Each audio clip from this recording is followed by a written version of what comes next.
Bienvenue dans la chaîne des métiers, le podcast solidaire de Lafage, l'association française pour l'accompagnement des jeunes entrepreneurs qui ouvrent les portes des carrières de demain. Plongez dans l'univers de professionnels passionnés, découvrez leur parcours unique, leurs défis quotidiens et leurs conseils précieux. Que vous soyez en quête d'orientation ou en pleine reconversion, chaque épisode est une opportunité de trouver l'inspiration et d'imaginer votre avenir. Prêt à explorer la chaîne des métiers ? C'est parti! Aujourd'hui, on va accueillir dans un instant Alexandra Ossonac, responsable des projets web du groupe Paprec. Après plus de 8 ans en agence web, elle pilote désormais des projets digitaux à grande échelle et elle va nous expliquer ce qui l'a embarqué et nous embarquer d'une certaine façon aussi dans les coulisses de son métier, son quotidien, les compétences clés et ses meilleurs conseils pour celles et ceux qui veulent travailler dans le web. Alexandra, soyez la bienvenue, bonjour. Merci de me recevoir. En quelques mots, Alexandra, en quoi consiste votre métier ? Alors, je suis chef de projet web. Alors, il y a plusieurs intitulés. Responsable de projet web. À une époque, on disait webmaster aussi. Je coordonne les équipes de développement qui font des sites web, des intranets, des applications qu'on peut retrouver sur les smartphones. Que ce soit en interne, moi c'est plutôt en interne pour le groupe Paprec, ou en externe. Voilà. Et donc, je coordonne leur travail. Je recueille les besoins auprès des différents demandeurs. Pour nous, c'est des filiales Paprec en interne qui ont des besoins informatiques et orientés numériques du coup. Et puis, je coordonne ce travail-là avec les métiers, avec les développeurs. Je vérifie que tout est fonctionnel et puis je livre le projet. Est-ce qu'on peut revenir sur votre parcours ? Qu'est-ce qui vous a donné envie de faire le job qu'est le vôtre aujourd'hui ? Est-ce que ça a toujours été le cas ? Est-ce que vous êtes issu d'une formation qui est liée justement au web ? Alors c'est un peu par hasard que j'y suis arrivée puisque j'ai fait de la philosophie. J'ai fait un master de philosophie à la Sorbonne à Paris et j'aimais la philosophie jusqu'en licence. Après ça a été un peu plus compliqué et c'est surtout que j'ai découvert un master professionnalisant, conseil éditorial et gestion des connaissances numérisées. C'est un peu long, mais il existe toujours. Autour des années 2005, entre 2005 et 2010, donc j'ai fait mes 2 années de master et première année assez généraliste avec encore beaucoup de philosophie. Et après, c'était vraiment très orienté voie professionnelle, un petit peu comme des promos dans les écoles de commerce où on travaillait en équipe. On avait créé une fausse entreprise à une époque. On faisait aussi des cours d'écriture journalistique. On faisait aussi du web. Alors à l'époque, c'était sous Dreamweaver, donc ça fera peut-être rire certains qui connaissent un petit peu le développement. C'est un petit peu désuet comme outil, mais ça apprenait à faire du code. Enfin voilà, ça ouvrait plein de chakras, on va dire, sur des métiers du numérique, du journalisme. Et moi, ma voie est partie vers le numérique parce que ça me plaisait davantage et que j'avais un stage qui m'était offert à la fin de mon master avec un de mes professeurs dans une agence web. Et donc c'est là que j'ai commencé à travailler en agence web. Vous nous parliez de webmaster tout à l'heure. C'est véritablement les débuts de ceux qui ont mis en place la fabrication de sites internet pour les entreprises et pour certains particuliers. Aujourd'hui, on va au-delà de ça. Vous nous avez parlé par exemple d'applications. Est-ce qu'on est toujours dans le même domaine et que ça fait partie d'une évolution de votre métier ? Et puis surtout, à quoi ressemble une journée type pour vous aujourd'hui, Alexandra ? Alors, pour répondre à la première question au niveau de webmaster, en effet, c'est un ancien intitulé. C'était dans les années 2000 à 2010, on va dire, quand on ne savait pas vraiment encore qualifier tous les métiers du web. Maintenant, c'est très très varié. On est chef de projet fonctionnel, chef de projet technique, AMOA, donc il y a déjà plein d'éventails pour le rôle de chef de projet. On peut être community manager, développeur, même dans le développeur, il y a front, back. Enfin voilà, il y a plein de variétés de ce qu'on appelait avant le webmaster, qui était un peu le touche-à-tout du site web, de la mise en page à la gestion technique, au référencement, etc. Mes journées type, c'est vraiment, je fais un point avec l'équipe de développement le matin. On suit une logique et une méthodologie qui s'appelle Agile. Donc on fait nos réunions le matin assez rapides, 5-10 minutes, pour vérifier ce qui a été fait la veille, enfin en tout cas revenir sur les questions qu'il pourrait y avoir des développeurs, sur ce qui a été fait la veille, ce qui va leur permettre de faire leur journée au niveau des tâches, que ce soit des correctifs sur les sites, les applications, de la mise en place de nouvelles fonctionnalités.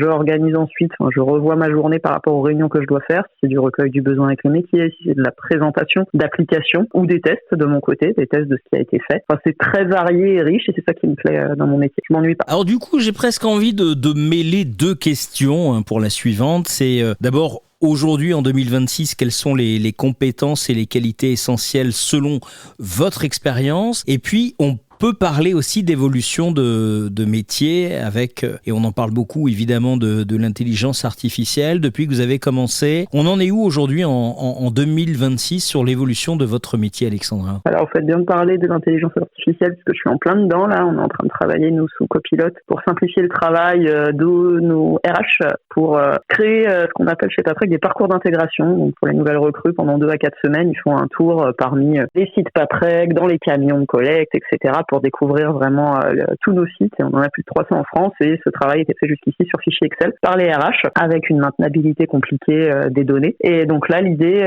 c'est de faire travailler un agent personnalisé Copilote pour aller solliciter la base d'agence qu'on a avec toutes les informations que les RH ont pu mettre dessus, que ce soit les coordonnées, les horaires de visite, d'éventuelles contraintes. Et la dev s'est occupée de créer cet agent, de le nourrir, de l'entraîner. Maintenant, l'IA, c'est beaucoup d'échanges aussi et il n'y aura pas de réponse pareille d'une même intelligence artificielle parce que selon la manière dont on a de l'interroger, c'est comme si on discutait avec quelqu'un et quelqu'un qui s'enrichit des échanges et qui s'adapte alors même que la base de connaissances derrière est la même. Donc je trouve que c'est vraiment très intéressant. Ça fait alors soi-disant disparaître certains métiers, je ne pense pas. C'est juste que l'intelligence artificielle vient en relais de l'intelligence humaine et que l'intelligence humaine est utilisée à meilleur escient à mon sens pour des tâches vraiment plus qualifiées, même en termes de développement puisque il y a certains développements qui disparaissent en effet ou en tout cas certains types de développeurs entre guillemets basiques, sans être péjoratif, au profit de l'IA, puisque l'IA fait du code très bien, mais encore faut-il qu'on connaisse ce qu'on fait et donc qu'on sache ce que l'IA va nous livrer, parce que si on n'y connaît rien, forcément, l'IA pourrait nous localiser le Groenland aux États-Unis pour être dans l'état d'esprit actuel que si on ne le sait pas, on pourrait le croire et l'accepter sans le redire. Et par rapport aux qualités que vous m'aviez demandé par rapport au chef de projet, je pense que c'est vraiment avoir l'esprit ouvert, apprécier d'être pluridisciplinaire. Moi, je le disais souvent avec une image, c'est-à-dire que je suis comme un cuisinier face à sa plaque de cuisson où il y aurait plein de plaques et de foyers ouverts avec des sujets urgents, donc sur le feu très chaud et où il faut activer sa cuillère et être toujours dessus pour éviter que ça déborde. D'autres qui sont à feu doux, qu'on relance après, et donc c'est vraiment coordonner tout ça comme un chef d'orchestre et coordonner surtout des expertises. Pour moi, le chef de projet n'a pas forcément à être expert et en général, ce n'est pas le cas des personnes qui coordonnent ou de leur domaine d'expertise à eux. En l'occurrence, pour moi, de mon côté, c'est le développement, donc mes équipes de développement. Il doit surtout savoir faire preuve d'écoute, d'empathie. Enfin, vraiment, pour le coup, c'est des qualités humaines et relationnelles, je pense.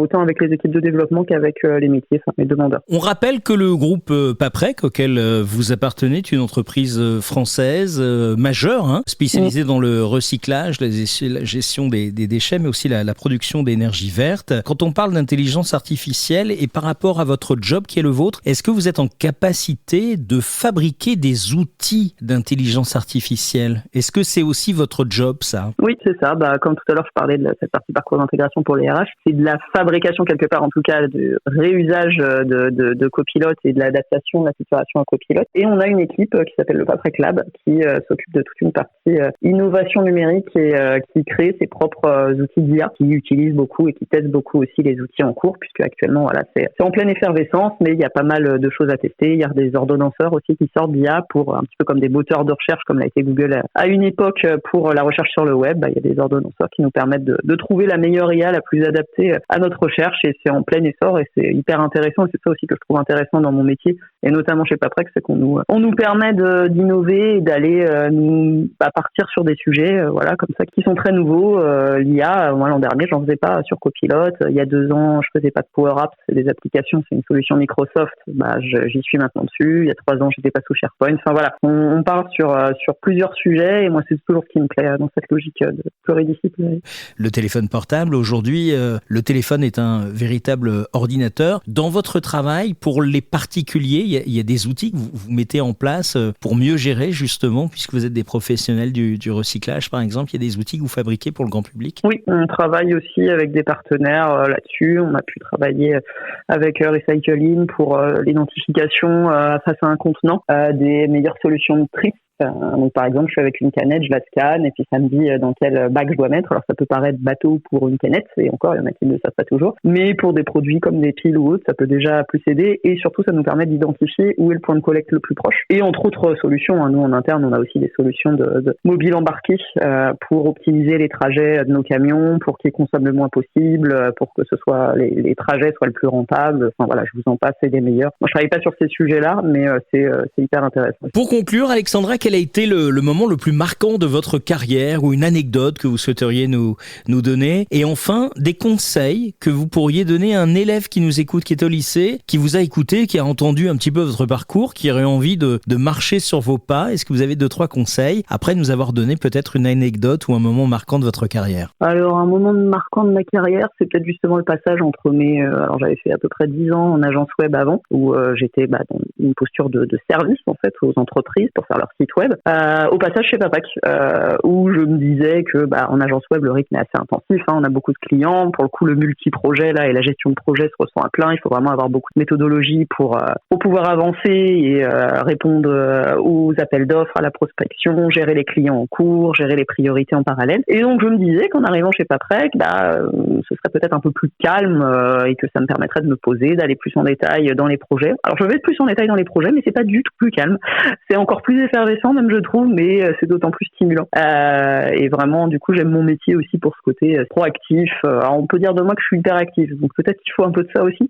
En tout cas il faut s'impliquer, aimer son métier. Et pour le conseil des étudiants qui chercheraient leur voie, et notamment dans la partie numérique, foncez, parce qu'il y a tellement de métiers qu'il y en aura forcément un qui vous conviendra, que ce soit un métier plus technique comme développeur ou chef de projet technique, côté infrastructure aussi, tout ce qui est le matériel, la cybersécurité aussi qui recrute énormément, ou dans les aspects plus fonctionnels comme je le fais de mon côté en gestion de projet web, en gestion de projets informatiques au sens large aussi, avec des ESN qui recrutent, des cabinets de conseil pour avoir une bonne expérience, même si moi je suis pas passée par là, je suis passée en agence web directement, plus le web qui m'intéressait. En fait, il y a plein un éventail de possibilités quasi infini et puis qui ne cesse de s'accroître, notamment avec l'IA qu'on évoquait tout à l'heure. On entend cette hyperactivité, Alexandra, mais on entend aussi de la passion. C'est ça qui est agréable dans notre rendez-vous. Merci beaucoup du temps que vous avez bien voulu nous consacrer, Alexandra. Avec plaisir. Et vous qui nous écoutez, j'espère que vous allez partager cet épisode. Et si vous avez envie, de nous parler de quelqu'un dont vous aimeriez que l'on puisse parler de son métier, nos coordonnées, vous les avez évidemment soit au-dessus ou en dessous de ce podcast. Alors n'hésitez pas à parler de nous autour de vous, et puis aussi parlez-en aux élèves qui se posent beaucoup de questions. Qu'est-ce que je vais faire demain? Quel métier? La chaîne des métiers y répond. C'est ça notre mission. Merci d'avoir écouté La Chaîne des métiers, le podcast de Lafage qui dévoile les richesses du monde professionnel. Vous avez aimé cet épisode? Partagez-le autour de vous et contribuez à cette grande chaîne solidaire pour l'orientation des jeunes. Et si vous connaissez un professionnel inspirant, n'hésitez pas à nous le recommander.